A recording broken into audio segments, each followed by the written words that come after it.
예, 서울의 소리 백은종 대표님 모셨습니다. 어서 오십시오. 예, 안녕하세요. 반갑습니다. 새해 복 많이 받으십시오. 예, 새해 복 많이 아이고, 받고. 어른이 먼저 하셔야 되는데. 예, 정어리 TV 그냥 눈부신 발전을 제가 빌겠습니다. 감사합니다. 예. 오늘 따라 옷을 더 환하게 입으셨는데 우리 백씨라서 하얗게 입으신 겁니까? 그렇죠. 우리 흰백과 백가지잖아요. 우리 백운기 선생도 하얗게 입으면 좋을 텐데. 예, 그렇게 한번 해보겠습니다. 우리가 이번 설날에 백금열 선생도 만나봤는데 우리 백가에 이렇게 훌륭한 분들이 많이 계신 것을 이번에 알았어요. 백금열 선생은 이제 그 촛불 집회에 예. 와서 그 판소리 뭐 이런 거 했잖아요. 원래 광주에서 판소리 유튜브도 하고 하시던 분인데 예. 이번 윤석열 정부 들어와서 하시다가 잘렸어. 자기 제자한테 집회에 참석하라고 그 문자를 보냈는데 예. 걔가 일배가 됐어, 제자가. 걔가 서울에 와서 이제 고발을 해가지고 예. 그게 대법원에서 정치 중립 위반이다 해가지고 잘려가지고 그 광주에다가 이제 음악 창이나 하겠다 하고 스튜디오 만들어서 열심히 하고 계시는 것 같더라고요. 그리고 또 가수 백자도요, 백씨예요. 백자도 백씨인데. 우리 백 대표님도 노래 잘하세요? 못해요 나는. 다 잘하시던데.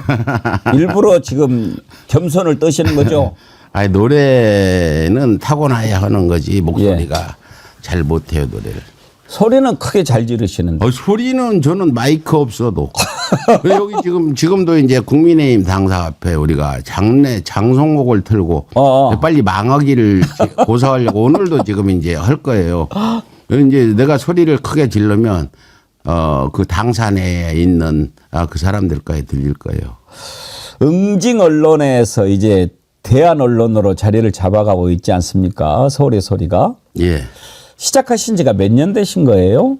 서울의 소리는 2008년도 2008년 벌써 17년 지났네요. 예, 안티 명박 예. 그 후신이거든요. 안티 명박을 2008년부터 해서 집회를 해왔는데 아무도 안 써주니까 우리가 만들자 언론사를 해가지고 내가 직접 만든 건 아니고 누가 서울의 소리 만들어 놓은 걸 나한테 줘가지고. 그랬나요? 예, 2009년 말에 그걸 서울의 소리가 그러면 원래 다른 그 이름으로 있었군요. 있는데 그 사람이 운영을 잘 못하니까 나한테 줘서 이름 좋지 않아요. 서울의 소리. 서울의 소리 좋아요. 좋아요. 예. 예. 원래 뭐뭐의 소리 이런 게 아주 좋잖아요. 예. 보이스 오브 아메리카 뭐 이런 거. 예. 그런데 이제 원래 서울의 소리는 본 제호가 아니고 이제 서울시에 등록할 때는 민족의 소리가 본 제호. 민족의 소리 밑에 이제 지부격인 서울의 소리가 지금 운영되고 있다 이렇게 보시면 되겠습니다. 그럼 민족의 소리가 또 있습니까? 이 서울의 소리가 민족의 소리예요. 기본이? 예, 민족의 소리, 서울의 소리 이렇게. 예. 아무튼 그 소리를 그렇게 계속 지치지 않고 내주신 덕택에 오늘이 있지 않나 그런 생각이 드는데 오랫동안 해오시면서 저는 오늘 사실 이제 모신 것은 어제 유튜브를 이렇게 보다가 정대택 선생하고 우리 백은종 대표님께서 이야기하는 게 너무 재밌어가지고 오늘 갑자기 한번 연락을 드려봤는데 시간 내주셔서 감사한데 이걸 먼저 좀 여쭤볼게요. 쭉 이렇게 겪어보셨잖아요. 예. 윤석열이 저렇게 되고도 남을 사람이라는 것을 진작 알으셨을 것 같아요. 알았죠. 언제 알으셨어요? 정대택 회장을 만나고. 예. 이 정대택 회장 그분이 2019년도에만 나를 찾아왔더라면 또 상황이 달라졌을 수도 있었어요. 서초동 촛불 집회가 대규모 열릴 때 거기다 윤석열 파면이나 윤석열 퇴진을 붙였으면 문재인 정부도 그때 막 많이 모였잖아요. 예. 파면을 시킬 수도 있는데 뭐 그 정대택 회장이 나를 찾아온 게 2000년 1월 4일부터 방송을 했으니까 그 전에 한 달 전에 찾아온 것 같아요. 그 전에 나를 보긴 봤다는데 뭐 저 사람이 무슨 능력이 있겠나 하고 얘기를 안 했는데 2019년도 뭐만 해도 윤석열이 박근혜 구속시키고 이명박 구속시켜서 나도 응원하는 입장이 있었잖아요. 윤석열에 대해서 자세히 모르고 있었으니까. 그런데 청와대에서는 알고 있었을 거다. 윤석열이 검찰총장 되니까 정대태 회장이 청와대에다 진정서도 많이 내고 그 당시 지금 현재 국민의힘 의원들 다 찾아갔잖아요. 이철규도 찾아갔어요. 이철규 사무실에서 정 회장님이 같이 사진 찍은 것도 있고 예. 또 장제원, 이철규 뭐 권성동까지 권성동은 안 찾아갔구나. 다 찾아가서 그 검찰총장 청문회 때 이거 막 이렇게 흔들었잖아. 예. 김진태랑 김진태도 찾아가고. 예. 근데 그걸 청와대에서 몰랐겠냐. 그렇죠. 그리고 정대택 회장이 그 김건희와 부적절한 관계를 법무부에 진정을 해서 정직 1개월 먹고 대구 고검으로 좌천된 일도 있었는데 왜 이걸 그 인사검증에서 민정수석실에서 뭐 했냐 문재인 정부에 이런 정말 오늘날 같이 윤석열 때문에 나라가 이렇게 혼란스럽고 내전 상태로 가는 걸 보면서는 참 원망스럽기도 합니다. 그러니까요. 그런 거 보면은 참 문재인 정부 그건 참 아쉬운 일이었어요. 예. 뭐가 아쉬워서 그런 사람을 굳이 갖다가 써야 됩니까? 그렇게 도덕적으로 결함이 많은 사람을 말이죠. 근데 이거 이 얘기 해도 될지 모르겠는데 뭔 이야기를 못 하시겠습니까? 사적인 게 있었을 거다. 어. 김건희라는 여자는 자기가 전화번호만 가지고 있으면 전화를 계속한다. 그런데 문재인 대통령, 전 대통령 되기 전에 김건희와 어떤 전시회 같은데 참석도 했다 이렇게 알고 있고 서로 알고 지내는 사이였다는 걸 아는데 그 김건희 같은 요녀가 계속 그 자기 남편 윤석열 검찰총장 로비를 안 했겠냐. 두 분 중에 한 분하고 통화를 많이 했을 거다. 나는. 두 분이라면 문재인 대통령이나 김정숙 여사. 이렇게 생각을 하는 거죠. 그렇지 않으면 그분들이 그렇게 윤석열을 검찰총장에 임명하지 않았을 거다는 생각이 들어서 그 당시 김건희한테 넘어간 거 아닌가. 김건희와 통화를 해서 안 넘어간 사람이 없다. 이해가 도저히 안 됐는데 사실 지금 백 대표님 그 말씀 하시니까 그럴 수도 있겠다 하는 생각이 드네요. 아니, 김건희의 본질이 그거라니까요. 방상훈, 중앙일보, 누구요? 뭐, 있습니다. 홍의장. 홍석현, 예. 예, 그 사람 만난 것도 다 내부적으로 김건희가 여자를 통해서 이렇게 한 거지. 윤석열 봐봐요. 저거 무슨 그 어떤 사람과의 관계를 제대로 유지할 수 있는 그런 사람이 아니잖아요. 자기 고집이나 피우고 만나면 1시간 중에 59분을 혼자 얘기하는데 누가 좋아하겠어요. 그런 사람을 대통령을 만들어 놨으니 나라가 이렇게 된 거 아닙니까? 지금 김건희는 뭐 하고 있을 거예요? 김건희는 제가 볼 때는 살 길 찾고 있겠죠. 뭐가 살 길이 있을까요? 내란에서 자기가 개입하는 걸로 지금 우선 그렇게 해야지. 진역을 가더라도 주가 조작이나 뭐 명품 이런 거 가면 1, 2년 살면 나오잖아요. 그거 다 합치면은 솔찬이 나오지 않겠습니까? 뭐 그래도 그런데 양평 고속도로도 있고. 내란이 개입되면 중형이 나는 내란을 윤석열 혼자 했다고 절대 생각 안 는 사람이에요. 그러면 노상원 점쟁이하고 연결된 부분은 분명히 김건희가 개입됐는데 엊그저께 갑등금없이 이상민이가 윤석열이가 우리 집사람도 모른다. 이 얘기하는 건 김건희가 작업을 한 거 아닌가. 처음 나온 얘기잖아요. 예. 그 얘기를 갑자기 왜 지금 나옵니까? 김건희는 전화를 해서 자기가 살 길, 감옥을 가더라도 가벼운 죄로 가든지 이렇게 살 길을 찾고 면회도 안 가잖아요. 그 김건희나 윤석열은 남을 배려 않는 성격이라. 나를 위주로 나는 아무리 잘못해도 잘못을 인정하는 그런 어떤 정신적 문제가 있는 사람들이라. 그렇잖아요. 면회를 안 가는 겁니까? 못 가는 겁니까? 안 가죠. 못 가죠. 누가 뭐 간다면 누가 말려요. 정말 보통 부부, 정상적인 부부라면 남편이 거기가 있고. 그렇죠. 설 명절을 거기서 보내면 뭐 갈 수 있잖아. 자기는 특권이 있으니까. 왜 안 갈까요? 자기 내란과 연관된 걸 끊으려는 뭐 거죠. 면회 간다고 내란 인정하고 뭐 아니, 그러는 겁니까? 자꾸 옆에 가면 뭐 또 그러니까 내란 부분에서 철저히 자기는 몰랐다는 걸 증명하는 그런 상황 아닌가. 뭐 내가 정대택 의장은 21년째 윤석열 일가를 분석을 하고 싸워왔고 나도 지금 6년째 되잖아요. 근데 그 사람들 친척들한테 들은 얘기들 다 들어보면 그거로 저희는 다른 분들은 이해를 못 할 거예요. 한 가지 예를 들어 말씀드리면 내가 윤석열은 미친놈 이상도 이하도 아니다라고 3년 전부터 길거리 떠들고 다니면 일부 사람들 지식인들은 나보고 과하다. 설마 그러겠냐. 그런데 지금 현재 와가지고는 내 말이 맞다고 얘기하는 상황이라니까. 아니, 대한민국 공식 미치광이 아닙니까? 네. 네. 그래서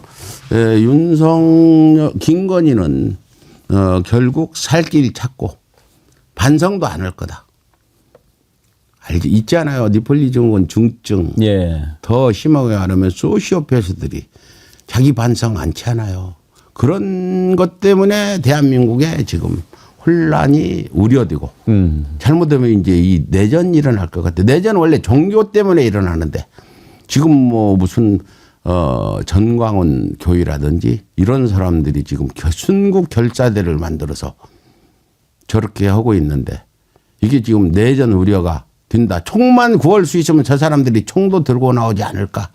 그래서 지금 우리 정어리 TV나 서울의 소리가 빨리 내란을 수습하고 내전을 막고 대선을 치러서 이렇게 나라를 안정시키는데 제일 주력해야 되지 않을까 생각합니다. 예. 감사한 말씀입니다. 오늘 이제 국민의힘에서 권영세 비대위원장, 권성동 원내대표 이렇게 간다고 그래요. 가면서 뭐 당의 대가리 둘이 가는데 지도부가 가는 게 아니다 또 그렇게 얘기를 합니다. 그런데 어찌됐든 이제 가면 접견을 할 거 아닙니까? 예.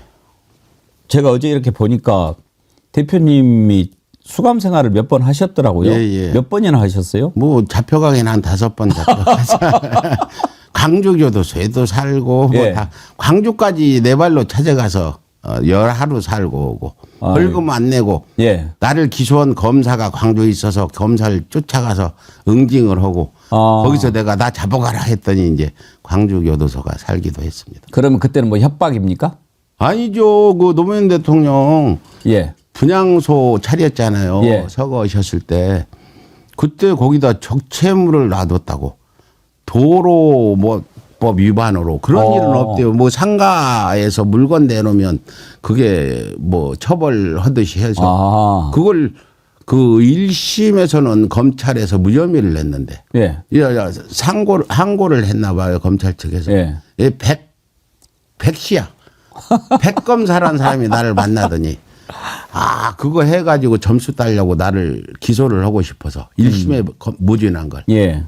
하고 나를 하더니 그걸 징역 6개월 구형을 하더라니까요. 어이구. 그럼 경범죄도 안 될 거를.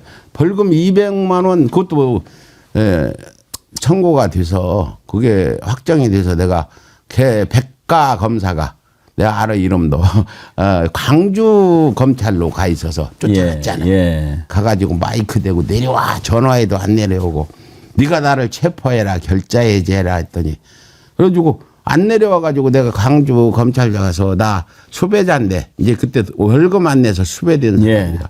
체포해라 했더니 체포해서 서울로 보낼 줄 알았더니 그 광주 구교도소 그 있잖아 옛날 장기 전향하는 분들 그 독방 거기 가서 열하루 단식하고 있다 왔어요. 아이고 그러셨군요.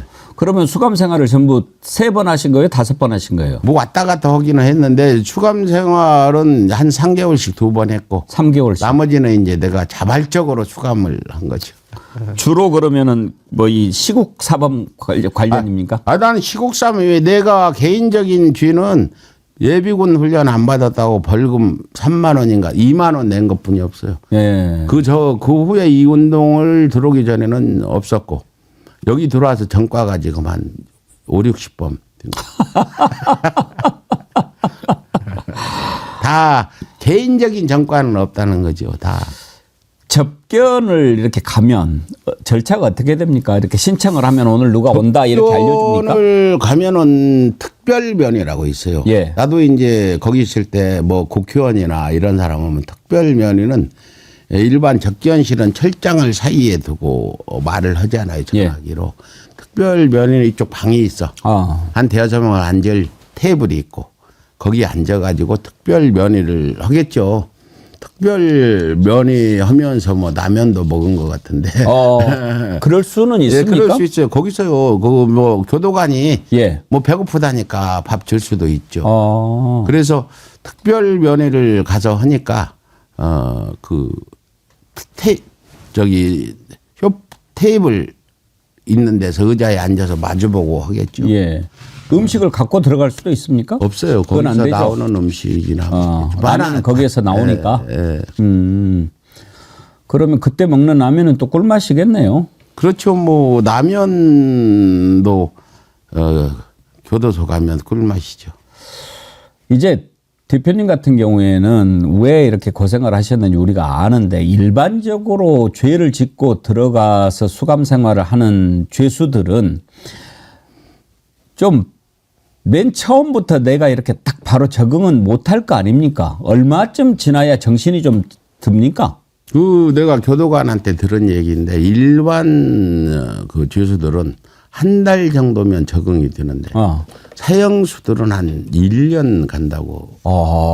거기에 적응하려면 나도 이제 독방에 있었잖아요. 예. 내 독방은 0.8평이고 윤석열이 사는 독방은 이제 원래 4인실 정도 되는 3.2평짜리예요. 그걸 혼자 쓰고 있는데 그 독방 옆에는 그 흉악범들 있잖아요. 사형받은 사람. 이제 사형수들은 미결수기 때문에 교도소로 못 보내고 서울 구치소에 다 있거든요. 사형을 시켜야 끝나는 건데. 예. 내 옆방에 있는 사형수들. 그 사람들 이제 종교단체에서 사형수라고 뭐 먹을 것도 가져다 주고 나한테 하나 주고 가기도 하고 그랬어요. 근데 사형수는 말만 사형수지 사실은 우리나라가 집행을 안 하니까 오히려 무기징역을 받고 수감되어 있는 사람들보다도 더 그냥 기세가 막 등등할 것 같아요. 뭐 그 사람들 재밌게 잘 살더라고요. 나름대로 같이 걸어가 보기도 했지만 예. 이제 거기에 적응이 되니까 그리고 인간은 환경에 다 적응을 하게 되잖아요. 이제 거기 살고 있는 거지. 뭐 사형 제도가 있으면 언제 죽을지 몰라서 두려움이 있겠지만 사형 제도가 없어졌으니까 나는 죽을 때까지 사형 당하지 않는다는 또 안도감도 있을 거 아니에요. 그렇게 지내고 있죠. 윤석열이가 엊그저께 그 접견한 사람한테 여기도 사람 사는 곳이다 뭐 그렇게 얘기를 했다고 해요. 그 말을 듣고 대표님 어떤 생각이 드셨어요? 물론 거기도 뭐 사람 사는 곳이 맞는데 윤석열이 지금까지 검사부터 시작해서 대통령까지 이 공직 생활을 해왔잖아요. 공직 생활의 기본은 희생이거든요. 남을 위해서 공직 생활을 해야 되는 게 맞는 거잖아요. 기본은. 근데 윤석열이 남을 위해서 뭘 했냐. 김건희를 위해서 뭘 했다면 이해가 되지만 남을 위해서 지금 검사 생활 때부터 지금까지 뭘 했냐. 사람 사는 곳이라는 그런 얘기를 하면서 받게 되고 그 어떤 내전을 선동하는 거 보면 윤석열은 김건희와 똑같이 정대택 회장이 얘기했듯이 그 사람의 말은 숨소리도 거짓말이라. 사람 사는 것이다 이 얘기하지만 굉장히 괴로울 거다. 굉장히 힘들 거다. 독방에 있으면 첫 번째 말을 못 하잖아요. 윤석열 말 많잖아요. 사람이요 말 않는 게 나도 좀 말이 많은 사람인데 무지연히 괴로워요. 하루 종일 대화할 사람이 없기 때문에 그래서 괴로운데 아마 많이 괴로워하고 있을 거예요. 벽을 보고도 혼자 이야기하고 그러지 않을까요? 뭐 이 얘기 해봐야 상대가 없으니까. 그래서 이제 뭐 108배하고 뭐 책 읽고 뭐 그런 것들 하는 거죠.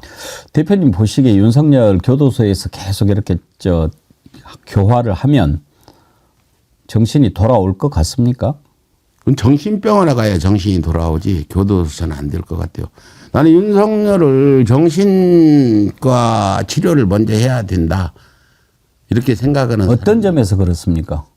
열에서 100까지 다 그렇죠. 정신이 이상하다고 그럼 생각하십니까? 정신이 이상한 사람 아니면 이 계엄령 선포도 안 하죠. 근데 미쳤다, 또 정신이 온전하지 않다 그러면은 처벌이 안 돼요.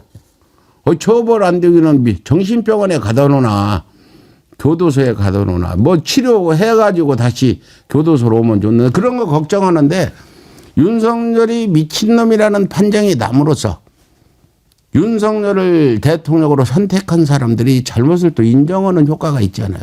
근데 그건 조금 이제 물론 우리가 미치광이라고 생각합니다만은 지금 저자가 막 자꾸 말도 안 되는 뭐 국회의원을 요원이라고 막 이렇게 이야기하는 것도 미친놈 코스프레 하는 것 같아요. 근데 금치산자나 한정치산자는 유법성이 조각된단 말이에요. 그러니까 자칫하면 거기에 넘어가 가지고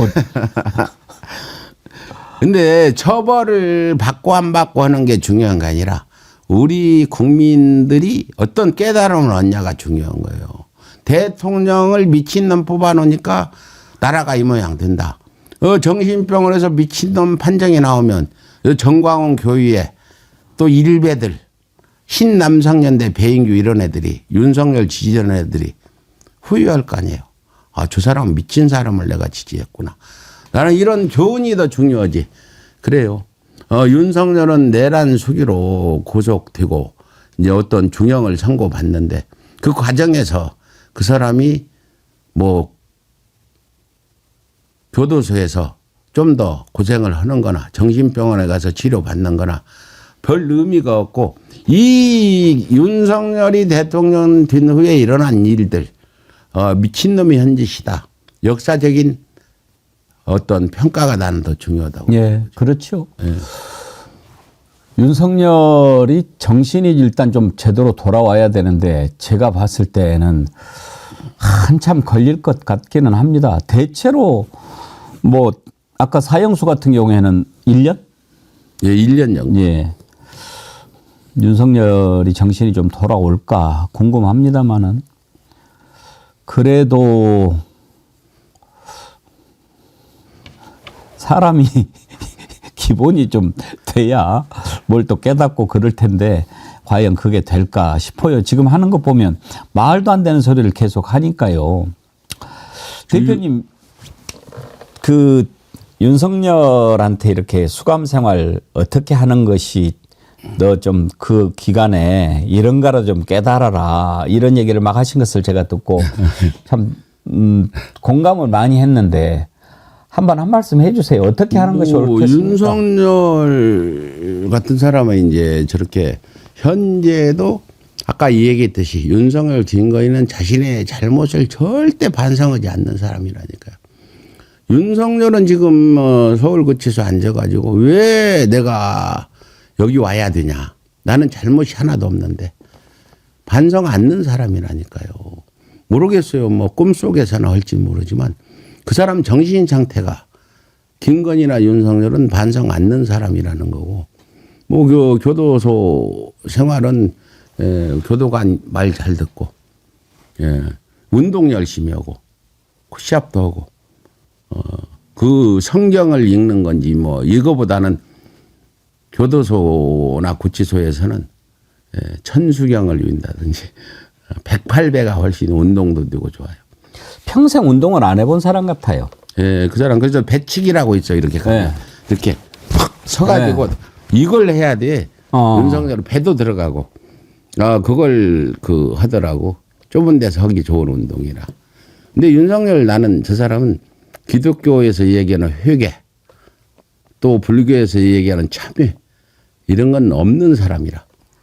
윤석열은 이 사이에서 싹부터 제거해야 될 세상이다. 윤석열 개인을 얘기하는 게 아니라 윤석열 같은 정신세계에서 사는 사람들은 앞으로 대한민국에서 사그리 싹을 없애야 된다 이렇게 주장하고 싶습니다. 현안 몇 가지 좀 여쭤보겠습니다.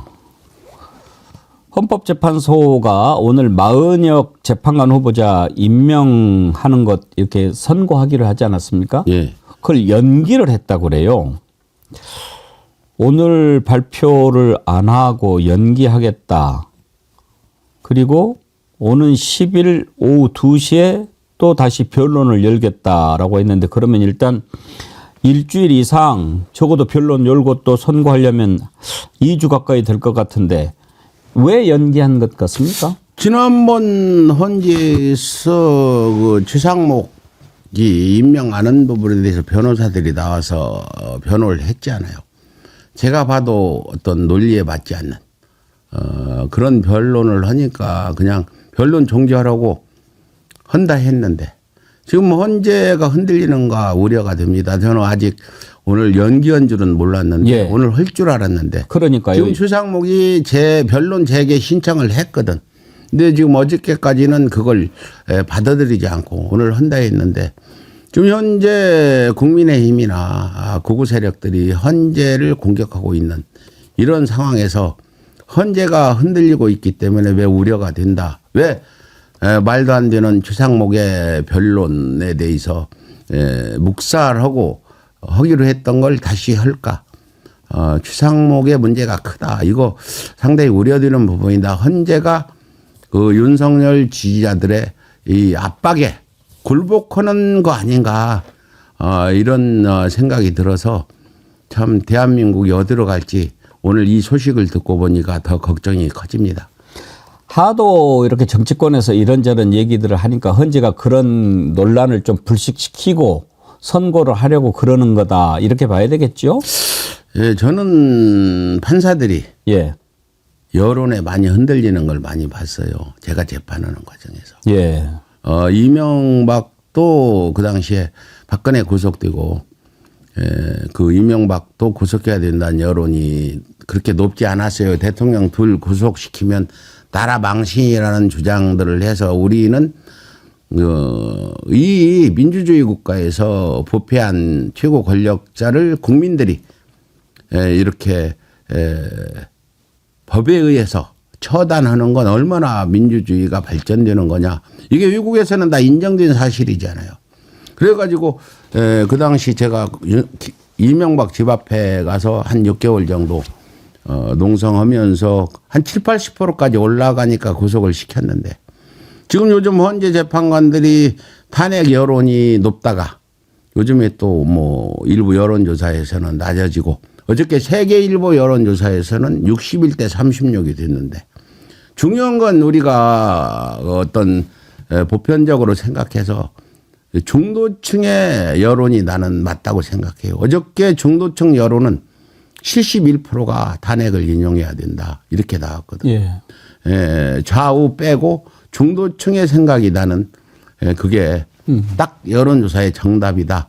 이렇게 보는데 70% 이상이 또 일반 여론은 61%가 탄핵 인용해야 된다. 설 연휴 보내고 또 서부지법 폭동이 일어나고 여론이 좀 반전 되지 않았나 생각이 드는데 하여튼 민주당이나 이런 우리 시민들도 이 주변에 있는 분들한테 얘기를 해서 윤석열의 이런 잘못된 부분을 설득도 하고 또 이재명 악마 부분도 해소를 시키고 예. 또 민주당한테는 제가 얘기하지만 일단 현장의 지표가 중요하다. 토요일 날은 민주당 당원들 권리당원들 집회에 나오라고 독려를 좀 해달라 했는데 이번 토요일은 별로 안 나온 것 같아요. 예. 우리는 추운 데 나가서 예. 이렇게 고생하는데 민주당도 각 지역구에서 와서 함께 해줌으로써 저쪽 구구들 그 집회에 언론이라도 많이 나왔다는 소리를 들어야 여론 형성에 유리한 고지에 서는 거지. 다시 한번 이 자리를 빌어서 민주당에서 시민들이 지금 이거 만드느라고 얼마나 힘든 줄 아세요. 이렇게까지라도 만드느라고. 지금 민주당의 권리당원들이 집회에 참석하려면 집회 숫자가 확 줄어들어요. 예. 적극적인 독려를 좀 우리 백운기 선생님께서 아는 의원이 있으면 전화 좀 해주세요. 현안과 관련해서 경찰이 정광훈이를 내란 선동 혐의로 입건을 했다고 그래요. 우리 백은영 대표님도 응징 언론 시작한 뒤로 참 그 활동을 많이 하셨는데 그래도 비판하고 공격하고 응징하고 그럴 때도 지키는 선이 있으셨을 거 아닙니까? 예, 예. 어디를 선이라고 정하셨습니까? 응징의 의미는 저희는 어떤 물리적인 게 아니고 저희 서울에서 응징의 의미는 잘못을 깨달아 뉘우치게 하는 이런 게 저희 방법이거든요. 우리가 물리적인 응징은 하지 않았고 할 생각도 해서도 안 된다고 봅니다. 정광훈이라는 사람은 문재인 정부 때 싹을 잘라야 되는데 이번 윤석열이 대통령 된 것도 정광훈의 영향력이 매우 컸다. 문재인 정부 때 청와대 담 넘어가서 문재인 체포하자고 결사대를 만들었잖아요. 지금은 뭐 순국 결사대를 또 만들었다고 몇 놈 돌아다니는데 그때 경찰들이 그걸 봐주지 않고 대통령을 체포하자고 담 넘어가자는 순국 결사대는 이거 내란에 준하는 거 아니에요. 그때 전광훈을 강력히 처벌해야 되는데 문재인 정부가 그걸 못했잖아요. 2년 3년 청와대 앞에 도로 점거하고 천막 치고 온갖 욕설하는데 이걸 제어를 못하고 전광훈을 키워준 게 지난 대선에서 전광훈의 영향력이 대선 패배의 큰 원인도 됐을 뿐더러 오늘날 지금 윤석열 정권 들어서서 이런 어떤 법치가 무너지는 계기가 됐잖아요.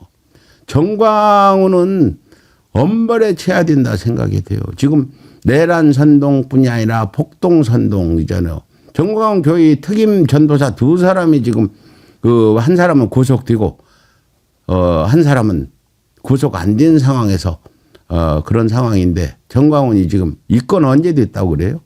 지금 막 속보가 떴습니다. 방금 됐나 봅니다. 예, 지금 현재 저희가 이 운동을 하면서 노무현 정부, 김대중 정부, 문재인 정부, 진보 정부 새 정권에서 그래도 검찰, 경찰, 법원 이쪽이 그래도 우리 쪽에 무게를 둔 건 처음인 것 같아요. 항상 적대시하고 그랬잖아요.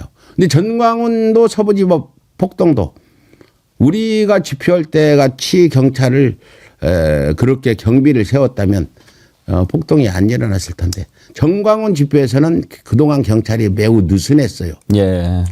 폭력을 저질러도 봐주고 그랬죠. 이런 부분에 경찰은 다시는 그래서는 안 되고 그렇다면 책임을 물어야 된다 생각하고 그동안에 검찰이 전광훈 봐주고 경찰이 봐주고 법원이 봐주고 법원이야 뭐 또 전광훈의 그 변호사 인맥으로 재판에서 다 풀려나오고 이런 상황인데 전광훈은 사실은 중주인이란 말이에요.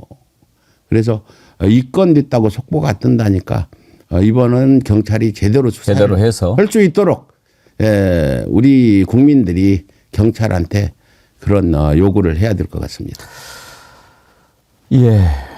이제 좀 제대로 질서가 좀 잡히는 그런 해가 돼야 되지 않겠습니까? 윤석열 단죄를 좀 확실히 하고 그런데 뭐 이렇게 헌법재판소 나오는 거 보면 완전히 그냥 헤어드라이 하고 뭐 분장까지 하고 넥타이까지 차고 시계 차고 나와서 뭐 이렇게 하는 거 보면 도대체 죄를 짓고 지금 구치소에 들어가 있는 놈인지 어디 뭐 하고 있는 놈인지 알 수가 없어요. 근데 그게 원래 가능합니까? 예, 일반인들도 예. 법정에 나올 때는 예. 이제 그 구속될 때 서울구치소 들어갈 때 일반 사복은 다 거기다 맡겨놓고 죄수복을 주는데 죄수복 귀찮아서 죄수복 입고 나오려면 나온 사람들이 많은데 사실은 뭐 그 체면 때문에 죄수복 입은 걸 안 보이려면 나도 바꿔 입고 나왔어요. 나올 때는. 근데 드라이도 할 수 있습니까? 거기도 드라이도 맡길 수 있어요. 근데 이제 옷은 갖다 맡겨도 되는 건지는 모르겠어요. 다른 거 외부에서 바꿔 입게 뭐 여름 옷 입고 갔으면 겨울 옷을 갖다 준다든지 이건 아마 가능할 거예요. 그것도 뭐 얼마나 하겠습니까? 이제 또 선거 되면은 바뀌겠죠. 예. 그 뭐 윤석열에 대해서 그 현재 나올 때 말씀했듯이 그런 어떤 뭐 드라이도 하고 나왔다는데 얼굴이 죽을 상이잖아요. 착 보면은 엄청나게 술 먹고 싶어서 고통을 당하는 뭐 그게 제일 힘들 거예요, 지금. 지금 금단 현상이 일어나서 예. 누가 술 갖다 주지는 않겠죠. 내가 알기로는 갖다 줄 리가 없다 생각합니다. 안 될 거예요. 그리고 경호원들도 구치소 내에는 못 들어가고 유각에서 밖에 나올 때 경호만 하는 것 같아요. 그런데 현재 나올 때는 또 경호처 차장이 옆에 붙어 있더라고요. 그 교도관들도 다 깨어있는 사람이에요. 2008년도 내가 처음 구속되니까 그때 안티 이명박으로. 예. 이거 치는 사람이 저도 회원이에요. 그분들도 그냥 뭐 그 어떤 극우들 같은 그런 예, 분들이 아니보다. 그렇겠죠. 뭐 또 윤석열은 뭐 층간소음 뭐 불평을 했다고 그러더라고요. 거기에 이 층간소음이 있나요? 1층, 2층, 3층이 있어요. 예. 근데 이제 3층은 서울구치소는 지은 지가 오래돼서 그 방음이나 이런 것들이 잘 안 돼 있죠.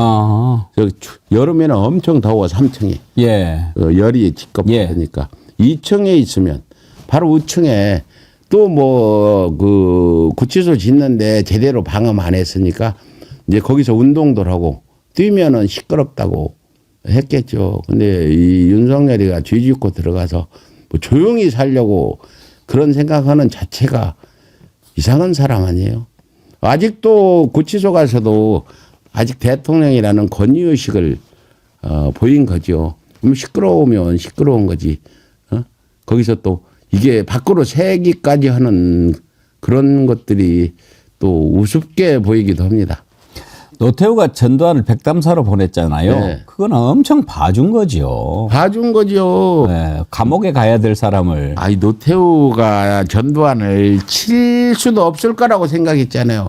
쉽게 좀 저속하게 말씀드리면 노태우는 전두환의 꼬봉로로 서는 사람이잖아. 완전히 밑에서. 예. 뭐 지가 보내고 싶어서 보냈겠습니까? 국민 여론 때문에. 그러니까 여론 때문에. 그런데 지금 그래도 전두환이나 노태우보다 노태우는 여론이라도 의식했는데 윤석열은 국민 여론도 전혀 개의치 않고 국민 여론보다는 주술 점괘 이걸 중시하는 거죠. 뭐 여담으로 하나 더 말씀드리면 저거 계엄 시간도 10시 40분 계엄이 어디 있어요. 새벽 4시, 5시 하는 그것도 거죠. 수상해요. 그것도 수상한 게 아니라 예. 그걸 이해할 수 있는 거는 주술 점괘로만 이해할 수밖에 없어요. 초등학생한테도 계엄 몇 시에 하려고 하면 다 자는 시간에. 자는 시간에 4시, 5시 국회 280명 들어오면 다 점거되지 않아요. 일찍 자고 늦게 일어나신 분은 뭔 일이 밤새 일어났는지 모른다니까. 그러니까요. 그런데 10시 40분은 점괘. 예, 서울예술이 그날 10시 40분에 그 압수수색 들어왔다가 12시간 만에 했는데 그것 생각해 보면 주술적인 어떤 점괘에 의해서 시간 잡은 거 외에는 이해할 수 없는 거죠. 하여튼 뭐 이번에 그 새로 이렇게 진실이 밝혀지는 과정에서 이 주술에 빠졌던 부분들도 좀 다 좀 드러나면 좋겠어요. 그런 부분 서울의 소리가 좀 들여다 보십니까? 네, 지금 보고 있고 지금 서울의 소리는 그 주변 인물들 취재한 게 꽤 있는데 이게 너무 크니까 지금 현재 그 어떤 그 내란이나 지금 내전 각 비슷한 상황까지 가는데 예. 지금 뭐 다른 데 신경 쓸 겨를이 없어가지고 차차 그것도 이제 우리가 보도를 할 예정인 걸로 알고 있습니다. 알겠습니다. 지난 설 연휴 특별 방송 때 우리 이명수 기자 또 장인수 기자 이렇게 인터뷰를 했는데 장인수 기자도 우리 대표님이 도와주신다고 아주 감사해 하더라고요. 장인수 기자요. 그래도 뭐 옳고 그름을 따져서 그 MBC를 사표를 내고 명분백을 보도한다는 거는 대한민국에 그런 기자 그래요. 몇 명이나 될지. 예. 그 좋은 직장이잖아요.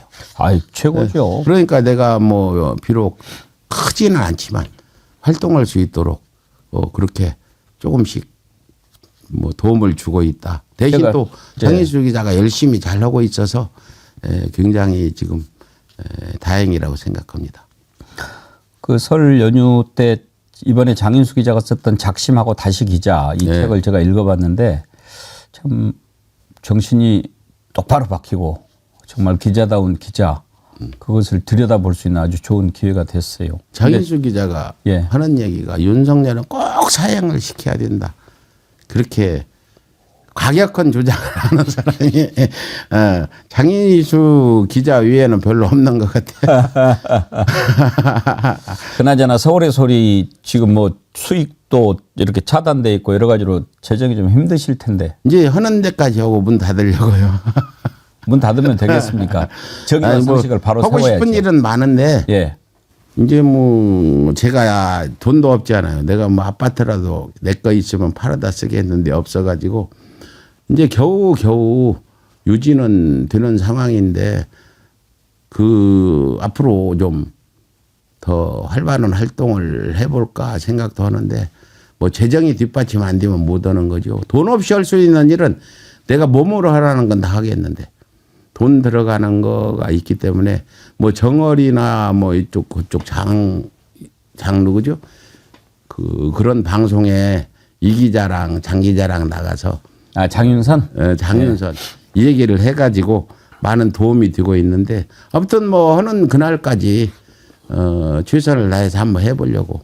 알겠습니다. 20년을 했는데 이제 그만하고 싶고 저는 뒤에서 라면이나 끓여주고 물이나 떠다주고 그래도 그러려고 버티고 계셔 주시는 것이 우리 백성들한테 얼마나 큰 힘이 되는지 모릅니다. 우리 국민을 위해서라도 건강하시고 예. 또 계속 이렇게 힘 써 주시기를 바랍니다. 예예 오늘 나와 주셔서 감사합니다. 예예 감사합니다. 고맙습니다. 예.